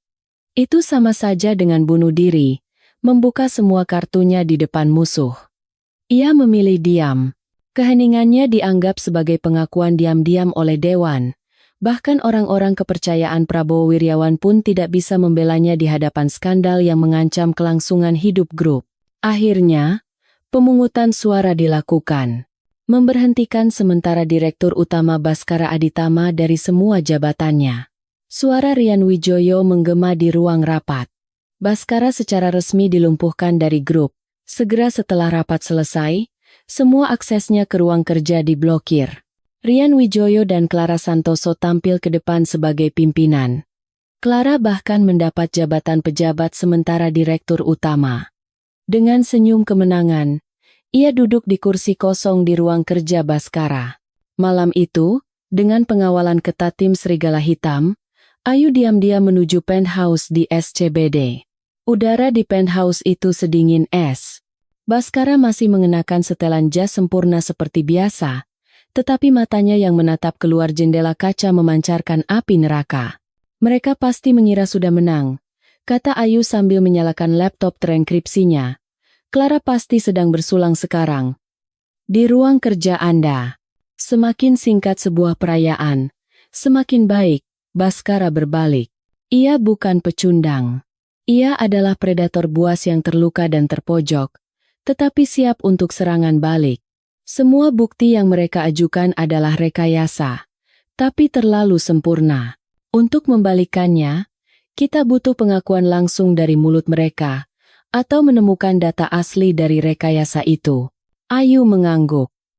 Ia berpikiran sama. Budi Setiawan hanya pion. Yang penting adalah server pribadi Clara dan jalur pencucian uang Rian. Rekening dana gelap yang mereka tuduhkan pada Anda, kemungkinan besar adalah jalur sebenarnya bagi Rian untuk menerima uang dari Garuda Corp. Masalahnya adalah waktu, kata Baskara. RUPS 2 minggu lagi. Jika kita tidak menemukan bukti sampai saat itu, aku akan benar-benar disingkirkan. Bukan hanya oleh Dewan, tapi juga oleh para pemegang saham. Dan mereka akan menjual proyek kereta cepat ke Garuda Corp dengan harga murah. Situasinya putus asa. Baskara telah kehilangan semua kekuatan resminya. Yang tersisa hanyalah senjata rahasia bernama Ayu dan tim Serigala Hitam yang loyal padanya. Ayu merasakan beban di pundaknya. Sekarang ia harus melampaui penyelidikan defensif dan menyusup ke benteng terdalam musuh. Clara Santoso, gumam Ayu. Dia seorang perfeksionis. Dia pasti menyimpan data asli dari bukti rekayasanya dan rincian transaksinya dengan rian di suatu tempat, seperti trofi kemenangannya. Server pribadinya dilindungi oleh firewall yang lebih kuat dari server utama Nusantara. Aku pun tidak bisa menembusnya dengan kewenanganku, peringat Baskara. Jari-jari Ayu berhenti di atas keyboard. Ia menatap Baskara. Di matanya, bukan ketakutan yang ada, melainkan tekad yang dingin. Tidak ada firewall yang tidak bisa ditembus. Hanya butuh waktu lebih lama. Dan kunci untuk membuka firewall itu, mungkin adalah sesuatu yang paling ia percayai. Ia mulai mengetik kode lagi, menganalisis kebiasaan psikologis Clara, setiap kata yang ia gunakan, untuk menebak kata sandinya. Ini bukan sekadar peretasan. Ini adalah penyelaman berbahaya ke dalam pikiran musuh. Waktu terus berjalan tanpa ampun menuju hari RUPS. Hari penentuan. Convention Hall tempat rapat umum pemegang saham luar biasa RUP SLB. Nusantara Group diadakan sudah penuh sesak oleh ratusan pemegang saham dan wartawan sejak pagi. Udara dipenuhi ketegangan dan rasa penasaran kejam dari mereka yang datang untuk menyaksikan keruntuhan sebuah kerajaan. Baskara duduk sendirian di barisan paling depan, bukan di kursi pimpinan, melainkan seperti seorang terdakwa. Bahkan sekretaris Kim pun tidak bisa duduk di sampingnya. Saat itu, di ruang kerja penthouse SCBD, Ayu Lestari sudah 48 jam tidak tidur, terus mengetik di keyboard, matanya merah. Tetapi pikirannya sedingin es.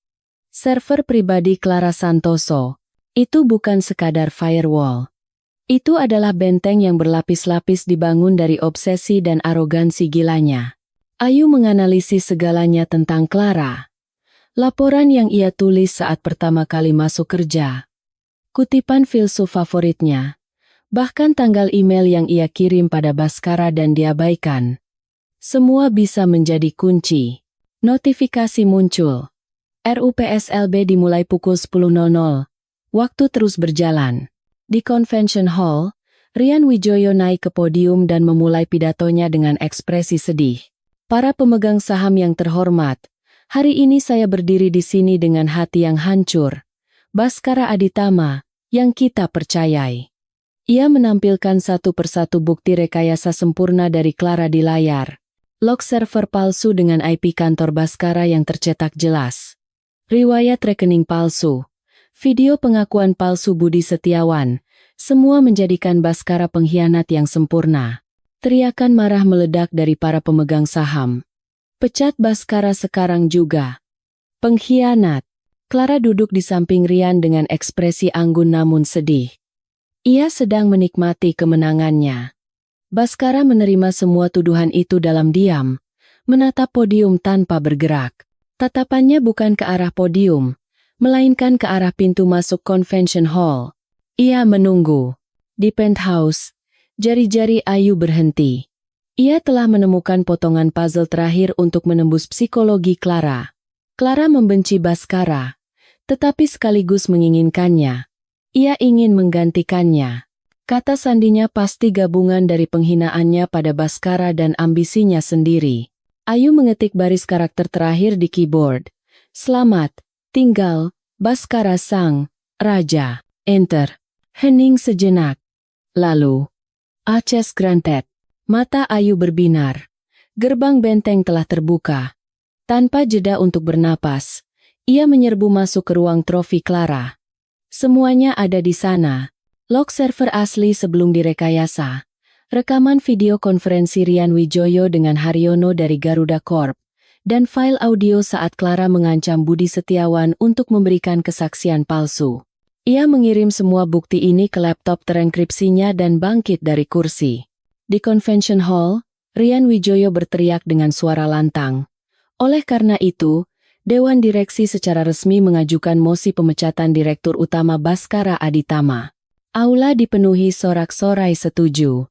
Prabowo Wirjawan memejamkan mata dengan ekspresi sedih. Tepat saat pembawa acara akan mengumumkan pemungutan suara. Brak. Pintu ganda Convention Hall yang berat terbuka dengan kasar. Semua kebisingan seketika berhenti. Ratusan pasang mata menoleh ke pintu masuk. Di sana, berdiri seorang wanita yang memancarkan aura tajam dan cerdas. Bukan lagi manusia tak kasat mata berhudi usang. Ayu Lestari. Ia mengenakan setelan bisnis hitam yang pas di badan. Bukan gaun mahal. Kacamata tebalnya telah dilepas. Dan sorot mata aslinya seolah menyedot semua cahaya di aula yang kacau itu. Di kedua sisinya, dua agen tim serigala hitam berdiri seperti bayangan. Siapa wanita itu? Para wartawan mulai menekan tombol kamera mereka. Rian Wijoyo berteriak dengan wajah tidak senang. Siapa kau berani-beraninya mengganggu Rup? Keamanan. Seret wanita itu keluar. Clara mengenali Ayu. Staf rendahan dari tim dukungan IT yang ia anggap seperti serangga. Kenapa ia ada di sana? Dengan penampilan dan aura seperti itu, rasa cemas mulai mencekik jantungnya. Ayu, tanpa peduli pada keributan mereka, berjalan dengan langkah mantap menuju podium. Suara sepatu hak tingginya memecah keheningan. Baskara, yang sedari tadi tidak bergerak, bangkit dari kursinya. Ia memerintahkan tim keamanan yang hendak menghentikan Ayu dengan suara rendah dan berwibawa, "Semua minggir. Dia istriku." Aula dilanda gelombang kejut kedua. Istri Baskara? Wanita itu? Ayu bertatapan dengan Baskara. Dalam sekejap, tanpa kata, mereka saling memahami segalanya. "Aku berhasil. Aku tahu kau bisa." Ayu naik ke podium, menyingkirkan pembawa acara yang kebingungan, dan menghubungkan laptop terenkripsinya ke proyektor utama. Layar yang tadinya menampilkan bukti palsu Rian menjadi hitam, lalu berubah menjadi tampilan baru. Clara mencoba mengendalikan sistem, tetapi semua kendali sudah berada di tangan Ayu. RUPS ini didasarkan pada bukti yang direkayasa. Suara dingin Ayu menggema melalui mikrofon. "Mulai sekarang, saya akan tunjukkan kebenarannya. Pertama, log server asli Nusantara Karyatama. Data bocor dari IP milik Budi Setiawan, bukan dari kantor Baskara, dan di log itu, tercetak kode persetujuan administrator. Kode ini hanya dimiliki oleh satu orang. Kepala Divisi Perencanaan Strategis, Clara Santoso." Wajah Clara pucat pasi. "Bohong. Itu rekayasa." Ayu tersenyum sinis. "Lalu, apakah ini juga rekayasa?" Ia membuka file berikutnya. Video konferensi rahasia antara Rian Wijoyo dan Haryono dari Garuda Corp. Serahkan saja teknologi kereta cepatnya. Menjatuhkan Baskara hanya masalah waktu. 500 miliar yang dijanjikan Garuda. Rian Wijoyo berlari ke arah podium. "Matikan!" Seret wanita gila itu keluar. Tapi agen serigala hitam menahannya. Para pemegang saham mulai bergemuruh dalam keterkejutan dan kemarahan. Ayu tidak berhenti. Pukulan terakhir. File audio ancaman Clara pada Budi. "Kalau mau keluargamu pindah ke luar negeri dengan selamat, lakukan saja perintahku." Baskara yang mencuri semuanya. Mengerti? Semuanya menjadi jelas. Ini bukan pengkhianatan Baskara, melainkan kudeta cermat yang dipimpin oleh Rian Wijoyo dan Clara Santoso. Clara ambruk. "Tidak. Kau. Beraninya kau. Kau hanya staf IT rendahan seperti serangga." Ia mencoba menerjang Ayu. Ayu menatapnya dengan dingin. "Serangga ini telah meruntuhkan bentengmu, Bu Clara." Terakhir, Ayu menampilkan layar login server pribadi Clara di proyektor, beserta kata sandinya, "Selamat tinggal, Ba. Sang. Ara. Keangkuhan Anda telah menjatuhkan Anda sendiri." Semuanya berakhir. Prabowo Wirjawan bangkit dari kursinya dan menghantamkan tongkatnya ke lantai. Suaranya menggelegar seperti guntur. "Keamanan, tunggu apa lagi? Tangkap Rian Wijoyo dan Clara Santoso atas tuduhan spionase industri dan penggelapan. Hubungi kejaksaan segera. Convention Hall menjadi kacau balau. Blitz kamera meledak-ledak. Petugas keamanan menyeret Rian yang menjerit-jerit dan Clara yang syok. Di tengah semua kekacauan itu, Baskara berjalan naik ke podium. Ia telah kembali dari seorang terdakwa yang terhina menjadi penguasa kerajaannya. Ia berdiri di hadapan Ayu. Dan di depan ratusan kamera, ia mengabaikan semua klausa dalam kontrak mereka, dan menarik Ayu ke dalam pelukannya. Kekacauan di ruang RUPSLB terasa seperti puing-puing yang tersisa setelah badai besar berlalu. Shin Ha-un, atau Ayu Lestari, yang berada dalam pelukan Baskara, berusaha mengatur napas di tengah kilatan ratusan kamera. Jantungnya masih berdebar kencang, bukan karena takut, melainkan karena kelegaan telah mengakhiri segalanya, dan karena lengan kokoh pria yang memeluknya. Baskara tidak mengucapkan sepatah kata pun pada kamera. Ia hanya melindungi Ayu, dan dengan pengawalan tim Serigala Hitam, ia meninggalkan Convention Hall dengan tenang. Di belakangnya, suara tegas Prabowo Wiryawan menggema. Semua kekacauan hari ini adalah proses agar Nusantara Group terlahir kembali lebih bersih dan lebih kuat. Kami akan segera melaporkan rencana normalisasi manajemen kepada para pemegang saham. Rian Wijoyo dan Clara Santoso langsung ditangkap di tempat. Rahasia proyek kereta cepat IKN yang hendak mereka jual berhasil diselamatkan, dan Garuda Corp pun menghadapi penyelidikan yang belum pernah terjadi sebelumnya dalam sejarah bisnis Indonesia atas tuduhan persaingan tidak sehat dan spionase industri. Keesokan harinya, harga saham Nusantara Group meroket hingga batas atas. Kembalinya sang CEO iblis yang spektakuler dan kemunculan istrinya yang misterius yang membalikkan segalanya menjadi tajuk utama semua berita untuk beberapa waktu. Beberapa hari kemudian, di kantor dukungan IT Nusantara Karyatama, Ayu datang untuk terakhir kalinya untuk membereskan barang-barangnya. Saat ia memasuki lobi, semua karyawan berhenti bekerja dan berdiri. Di mata mereka, ada campuran rasa kagum, takut, dan kebingungan yang canggung. Pak Choi, dengan wajah pucat, berlari menghampirinya dan membungkuk 90 derajat. Ibu, kami benar-benar tidak tahu apa-apa dan telah bersikap tidak sopan. Ia tidak bisa melanjutkan kata-katanya. Ayu menatapnya dengan tenang. Tidak apa-apa, Pak Choi. Selama ini, saya memang Ayu Lestari. Ia tidak lagi mengenakan hoodie usang atau kacamata tebal. Tetapi ia juga tidak berdandan glamor. Ia hanya kembali menjadi dirinya yang asli, dengan kecerdasan dan kepercayaan diri yang terpancar. Ia mengambil beberapa barang pribadi dari mejanya. Kehidupannya sebagai manusia tak kasat mata berakhir dengan sempurna. Identitas aslinya lulusan terbaik termuda dari ITB yang pernah mendapat tawaran dari tim keamanan siber BSSN. Seorang jenius yang harus menyembunyikan diri karena kematian ayah dan utang terungkap ke publik. Kemungkinan besar atas bocoran yang disengaja oleh Prabowo Wiryawan.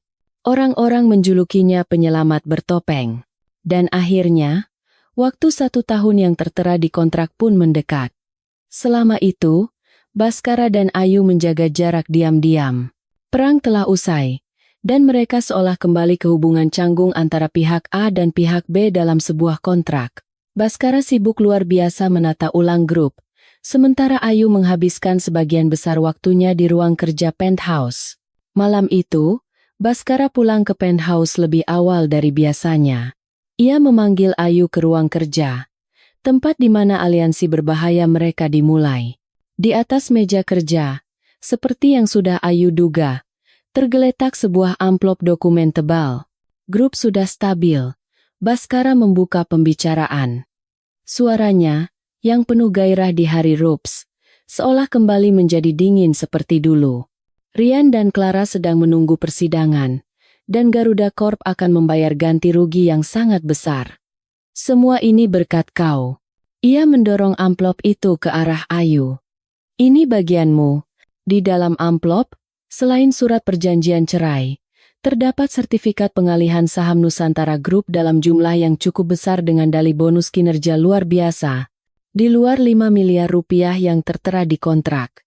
Ia memberinya imbalan yang jauh melampaui imajinasi. Kontrak berakhir hari ini. Kau bebas sekarang, kata Baskara. Ia sengaja menghindari tatapan Ayu dan memandang pemandangan malam di luar jendela. Ayu mengambil pulpen. Inilah akhir yang ia inginkan sejak awal. Kebebasan penuh. Imbalan yang sangat besar. Ia bisa lepas dari sandiwara keluarga konglomerat yang memuakan ini. Tapi entah kenapa, tangan yang memegang pulpen itu bergetar. Jantungnya terasa dingin. Tepat saat ia hendak menuliskan namanya di surat perjanjian cerai, Baskara dengan kasar merebut pulpen dari tangannya dan melemparkannya. Lalu ia mengambil surat perjanjian cerai itu. Tanpa ragu, ia merobeknya menjadi 2, lalu menjadi 4. Potongan-potongan kertas itu jatuh tak berdaya ke lantai ruang kerja. Ayu menatapnya dengan mata terkejut. Baskara, apa yang kau? Baskara mendekatinya. Matanya bukan lagi mata dingin CEO iblis. Di dalamnya, bergejolak kebingungan dan emosi yang dahsyat yang selama ini coba ia sembunyikan. Bebas. Ya, aku berjanji akan memberimu kebebasan. Tapi, aku tidak bisa melepaskanmu. Kontrak 1 tahun itu sudah berakhir, katanya sambil memegang bahu Ayu. Suaranya bergetar halus. Saat aku memilihmu di pertemuan pertama itu. Saat aku bilang penampilan berantakanmu adalah seleraku. Itu tulus. Karena kau satu-satunya wanita yang tidak mengincar uang atau posisiku. Ia menarik napas dalam-dalam. Tapi itu baru permulaan. Keberanianmu di depan kakek, ketakutanmu saat insiden forklift, dan terutama, sosokmu yang berjalan masuk ke neraka RUPS itu dengan mempertaruhkan segalanya untuk menyelamatkanku. Ayu Lestari, kau bukan lagi bagian dari rencanaku. Kau telah menjadi jantungku. Dari saku dalam jasnya, ia mengeluarkan selembar formulir akta nikah yang bersih, bukan surat cerai, dan ia membuka sebuah kotak beludru kecil. Di dalamnya, bukan berlian glamor yang pernah ia pakai di Grand Hyatt, melainkan sebuah cincin safir dengan cahaya yang dalam, simpel namun menyerupai sorot mata cerdasnya. Buang kontrak bodoh itu, kata Baskara sambil menatap lurus ke mata Ayu. Untuk pertama kalinya, senyum yang hangat dan tulus tersungging di bibirnya. Mulai sekarang, kita buat kontrak yang sesungguhnya. Jangka waktunya, seumur hidup. Ia berlutut di hadapan Ayu. CEO iblis yang memerintah Indonesia itu menyatakan penyerahannya di hadapan sang peretas jenius. Ayu Lestari, maukah kau menikah denganku? Kali ini, bukan untuk kakekku, bukan untuk grup, tapi hanya untuk diriku, Baskara Aditama. Ayu memandang bergantian antara sobekan surat cerai di lantai dan pria yang ada di hadapannya. Tanpa sadar, ia tertawa. Bukan tawa sinis atau pasrah, melainkan tawa kebahagiaan yang tulus. Ia mengulurkan tangannya dan menangkup pipi Baskara. Saya suka syarat kontraknya, bisiknya. Tapi ada satu klausa yang harus ditambahkan. Janji untuk tidak lagi mengintip kehidupan kerja istri Anda melalui CCTV. Baskara tersenyum sambil menyematkan cincin di jari Ayu. Klausa itu akan saya diskusikan dulu dengan tim pengacara saya. Ia menarik Ayu ke dalam pelukannya, dan gemerlap lampu malam kota Jakarta di bawah sana seolah memberkati awal baru mereka. Keesokan harinya, Ayu Lestari diangkat bukan sebagai istri direktur utama, melainkan sebagai kepala divisi strategi masa depan dan keamanan siber Nusantara Group yang baru.